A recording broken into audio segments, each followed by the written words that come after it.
হ্যাঁ, উপবিশ্বাস সারাক্ষণ সাকিব সাকিব করে, তো কেন করব না? আমি তো সাকিব নাম ছাড়া শিখিনি। প্রবাদে আছে, কথায় নয় কাজে বিশ্বাসী হও, তবেই তুমি সফল হতে পারবে। এই চিরন্তন সত্য কথাটি যেন বর্তমান ঢালিউডের দুই চিরপ্রতিদ্বন্দ্বী অপু বিশ্বাস ও শবনম বুবলির জীবনের সাথে অক্ষরে অক্ষরে মিলে যায়। দীর্ঘদিন ধরে অপু বিশ্বাসের পক্ষ থেকে নানান রহস্যময় ইঙ্গিত দেওয়া হলেও বাস্তব ক্ষেত্রে সাকিবের স্ত্রীর মর্যাদা কিন্তু ধরে রেখেছেন শবনম বুবলি।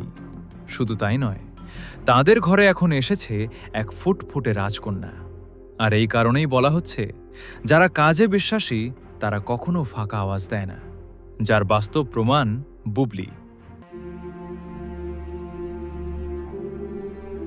আসলে নেটপাড়ায় এই আলোচনার সূত্রপাত অপু বিশ্বাসের পার্সোনাল অ্যাসিস্ট্যান্ট জাহিদ ইসলামের কিছু রহস্যময় স্ট্যাটাসকে কেন্দ্র করে। তিনি প্রতিনিয়তই ফেসবুকে লিখছেন, সব কিছুর পেছনে একটা গল্প থাকে, তবে সব গল্প প্রকাশ্যে আসার নয়। কখনো আবার লিখছেন, একটি গল্প যা সব কিছু বদলে দেবে, আসছে খুব শীঘ্রই।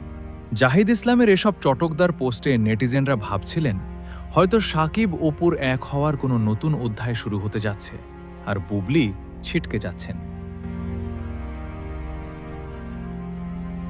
কিন্তু জাহিদ ইসলামের সেই সব রহস্যময় গল্প যখন স্রেফ কথার কথাই রয়ে গেল, ঠিক তখনই আড়ালে থেকে আসল কাজটা করে দেখালেন শবনম বুবলি। সব জল্পনা কল্পনার অবসান ঘটিয়ে বুবলির ঘরেই আলো ছড়ালো সাকিবের কন্যা সন্তান শার্লিন খান। এই এক ঘোষণাতেই প্রমাণ হয়ে গেল বুবলির সস্তা পাবলিসিটি বা গলাবাজি করতে যাননি। তিনি আড়ালে থেকেই সাকিবের সাথে নিজের সম্পর্কের সুতো শক্ত করে বেঁধেছেন এবং দীর্ঘ ৮ বছর ধরে বোনা অপুর সব স্বপ্ন এক মুহূর্তেই ভেঙে দিয়েছেন।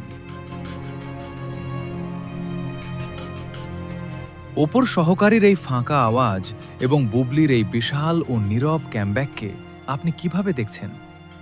আসলেই কি বুবলি কাজের মাধ্যমেই নিজের শ্রেষ্ঠত্ব প্রমাণ করলেন, নাকি বুবলিকে ছিটকে ফেলে আবারও সাকিবকে নিজের করে নেবেন অপু বিশ্বাস? জানিয়ে দিন কমেন্ট বক্সে।